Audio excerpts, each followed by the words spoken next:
मेरे प्रिय आत्मन, सहज योग में आज सुंदरदास का एक सवैया लेने जा रहे हैं।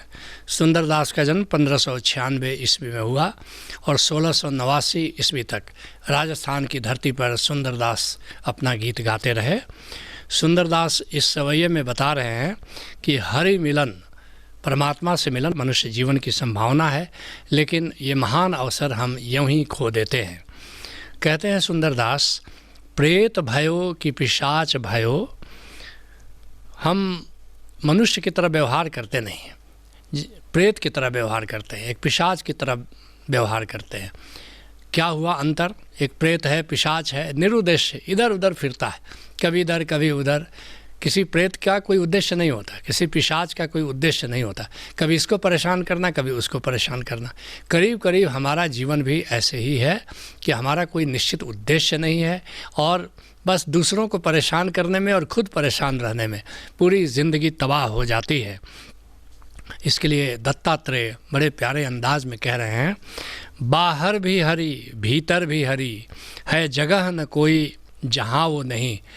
लोग खोजते हैं परमात्मा की तरह, कभी तीर्थ जाते हैं, कहीं व्रत करते हैं, कहीं अनुष्ठान करते हैं और एक पिशाच जैसा ही व्यवहार करते रह जाते हैं। लेकिन दत्तात्रेय कहते हैं कि जब बाहर भी वही है और भीतर भी वही है और ऐसी कोई जगह है ही नहीं जहाँ वो नहीं है, तो फिर क्यों पिशाच सा दौड़ रहे?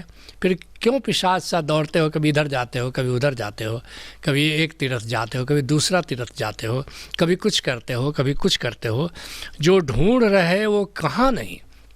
जिस परमात्मा को तुम खोज रहे हो वो जहाँ तुम खड़े हो, क्या वहाँ नहीं है? तुम्हारे घट में ही वो विद्यमान है। फिर परमात्मा को खोजने पिशाच जैसा दौड़ क्यों रहे हो? सब जगह सच्चिदानंद अहो, वह तुम ही हो, तुम ही तो अहो। सर्वत्र सच्चिदानंद है और तुम भी उस सच्चिदानंद के ही आगार हो। कहते हैं सुंदरदास, प्रेत भयो कि पिशाच भयो, कि निशाचर सौ जित ही तित डोले। जैसे राक्षस होता है वो भी ऐसे निरुद्देश्य लोगों को परेशान करने में दौड़ता रहता है, तो कहीं हम भी तो निशाचर जैसा बर्ताव नहीं कर रहे हैं कि रात रात भर जाग करके ऐसे ही परेशान हो रहे हैं, कोई जीवन का उद्देश्य नहीं रहा। जिसके लिए संत दादू कहते हैं, क्यों कर मिले मोको राम गोसाई। कैसे राम मिलेगा, कैसे परमात्मा मिलेगा हमारे जीवन में? यह मन मेरा दह दिश धावे, ये जो मेरा मन है वो दसों दिशाओं में दौड़ता रहता है, दिग दिगंत में दौड़ता रहता है और ठहरने का नाम ही नहीं लेता। नियरे राम न देखन पावे, जबकि राम नज़दीक है, परमात्मा नज़दीक है, परमात्मा घट में विद्यमान है, लेकिन हमारा ध्यान घट में नहीं जाता, अपने से दूर जाता है। सुख की तलाश में हम अपने से दूर निगाह रखते हैं, तो कैसे बोलो राम से भेंट होगी? क्योंकि राम हमारे घट में है और अगर घट की ओर हम नहीं मुड़ते तो फिर राम से मुलाकात होगी तो कैसे होगी? जिसके लिए गुरु रामदास जी कहते हैं, मनमुख भूखे दह दिश डोले। दो ही तरह के लोग होते हैं, या तो गुरुमुख होते हैं या मनमुख होते हैं। गुरुमुख तो वो हुआ जो गुरु के उपदेश में चलता है और गुरु का उपदेश मान करके परमात्मा की तलाश करता है, और मनमुख वो है जो अपनी मन की मान करके चलता है और दसों दिशाओं में डोलता रहता है, बाहर सुख की तलाश करता है। उसी बात की ओर इशारा करते हुए कहते हैं, मनमुख भूखे दह दिश डोले। दसों दिशाओं में ऐसे ही तृष्णा का मारा हुआ, तृष्णा से प्रेरित दसों दिशाओं में डोलता रहता है और बिन नावे दुख पाई, और नाम का ज्ञान उसे मिलता नहीं और नाम तत्व के ज्ञान के बिना बस इधर उधर मारा फिरता है।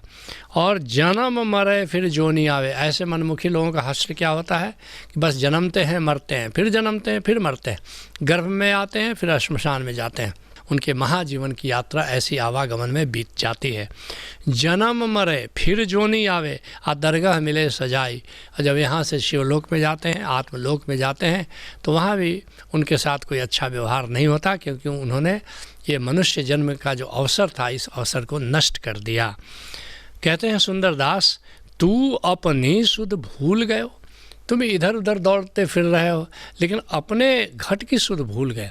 अपने घट में जो परमात्मा विद्यमान है, आत्मा विद्यमान है, गोविंद विद्यमान है, उसमें खबर लेते नहीं और उसको आत्मविस्मरण में जी रहे हो। और याद रखना, जब तक आत्मस्मरण नहीं हो तब तक हरि स्मरण नहीं होता। हरि स्मरण आत्मस्मरण के बिना हो ही नहीं सकता। तू अपनी सुध भूल गए, अपना स्मरण करते नहीं, अपनी आत्मा का स्मरण करते नहीं, तो बोलो परमात्मा का ज्ञान, परमात्मा का अनुभव कैसे होगा भला। जिसके लिए पलटू साहब कहते हैं, इतनी बात चेत नहीं तुमको जिस कारज को आया। बस छोटी सी बात कि मैं कौन हूँ, मेरा उद्देश्य क्या है, मेरे जीवन का उद्देश्य क्या है, मैं क्यों इस धरती पर आया हूँ, बस इतना सा चिंतन और तुम्हें प्रभु के मार्ग पर डाल देता है। को तुम कवन कहाँ ते आया, बस पूछो कि मैं कौन हूँ, मैं कहाँ से आया हूँ। बस इतना अगर मनन हो जाए तो सही रास्ते पर हम आ जाते हैं। और बारंबार ठगाया, अगर ये बोध नहीं उतरता, ये प्रश्न नहीं उठता, तो बार बार हम आते हैं और ऐसे ठगे हुए यहाँ से विदा हो जाते हैं। कहते हैं सुंदरदास, मुखते कछु और की और ही बोले। इसलिए जब उद्देश्य का पता ही नहीं है तो क्या हम बोल रहे हैं, क्या कर रहे हैं, कोई तारतम्य नहीं होता, कोई तालमेल नहीं होता, जीवन में कोई एक दिशा नहीं होती, जीवन में कोई तारतम्यता नहीं होती, हमारा जीवन बिखरा बिखरा हो जाता है। अथ बोधम शरणम गच्छामि भज ओशो शरणम गच्छामि। कहते हैं सुंदरदास, सोई उपाय करे जो मरे पच। आदमी अद्भुत है, वही उपाय करता है, वही कार्य करता है जो हमें मृत्यु की ओर धकेलता है। बस ऐसे ही मृत्यु के पास हम सरकते चले जा रहे हैं। उस परम जीवन के लिए तो कुछ करते नहीं, ऐसा कुछ करते नहीं कि हमारा जीवन धन्य हो जाए, हम परम जीवन को प्राप्त हों। जिसके लिए कबीर साहब कहते हैं, नाम भजो मन बस करो। करना क्या है, सारे संत ये बात कह रहे हैं कि नाम को भजो और अपने मन को वश में कर लो। यही बात है तंत्र, यही तत्व की बात है, बाकी सब सिद्धांतों की बात है। कहते हैं सुंदरदास, सोई उपाय करे जो मरे पची और बंधन तो कबहू नहीं खोले। ये जन्मों जन्मों का जो कर्म बंध चला आ रहा है, इसको खोलने का, इससे मुक्त होने का हम कोई उपाय नहीं करते। जिसके लिए गुरु अर्जुन देव जी कहते हैं, नाम निधान अपार भक्ता मन बसे। ये जो नाम का खजाना है, ये हमारे घट में वास करता है, ये भक्तों के घट में वास करता है। और जन्म मरण मोह दुख साधु संग नसे। किसी संत का संग कर लो, किसी सद्गुरु से नाता जोड़ लो, तो ये जो जन्म और मृत्यु का चक्र है ये छूट जाता है और तुम्हारे मोह का और तुम्हारे दुख का नाश हो जाता है। मेरी मेरी धार बंधन बंधिया। लेकिन आदमी बनता कैसे, मेरा मेरा कर करके बस बन जाता है। ये मेरा मकान, ये मेरा परिवार, ये मेरी पत्नी, बस ये मेरा धन, बस ये मेरा। जहाँ जहाँ से मेरा का संबंध हुआ वहाँ वहाँ तुम बंधे और नरक सुरग अवतार माया धन दिया। और ये जो नरक स्वर्ग है, इसका अस्तित्व है नहीं। वास्तव में नरक सुरग की बातें व्यर्थ हैं, ये सब माया की बातें हैं। आ वही जा ही अनेक मरी मरी जन्मते।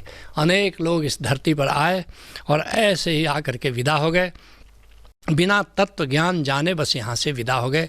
बिना मनुष्य जीवन की जो संभावना थी, उस संभावना को उन्होंने नकार दिया, उस संभावना को यूं ही व्यर्थ गंवा दिया। बिन बूझे सब वाद जोनि भरम थे। अद्भुत बात कह रहे हैं। अगर तुमने अनुभव नहीं किया तो सारा सिद्धांत की बात है, बस सुनी सुनाई बात है। केवल अगर तुमने अनुभव नहीं किया तो सब पढ़ी लिखी बात, सब सुनी सुनाई बात है, उससे तुमको आत्मज्ञान होने वाला नहीं है।